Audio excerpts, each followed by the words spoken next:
ఈ నిర్ణయ సింధుకారుడు చెప్పినటువంటి రథసప్తమి వ్రతాన్ని ఎట్లా ఆచరించాలంటే కృష్ణుడు చెప్పాడమ్మా ఒక కథ. పూర్వము కాంభోజ దేశంలో యశోధర్ముడు అనే రాజు ఉండేవాడు. ఆ రాజుకి చాలా ముసలివాడైన కొడుకు పుట్టాడు. వాడికి బాగా అనారోగ్యాలు ఉన్నాయి, రకరకాలైనటువంటి వ్యాధులతోటి ఇబ్బంది పడుతున్నాడు.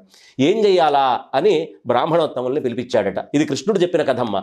బ్రాహ్మణోత్తముల్ని పిలిచి ఆ బ్రాహ్మణోత్తములందరూ వచ్చి, నాయన ఏం లేదు, వీడి జాతకం మేము చూసాము, పూర్వజన్మలో వీడు చాలా లోభి, ఎదుటివాడికి పెట్టటము అనేటటువంటిది వీడికి తెలియదు.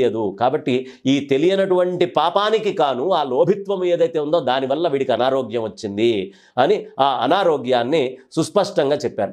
ఆ అనారోగ్యాన్ని మనమందరము కూడా చక్కగా తెలుసుకొని ఆ అనారోగ్యం ఉండకూడదు అంటే సూర్యవ్రతం చెయ్యాలి అని బ్రాహ్మణులు చెప్పారు.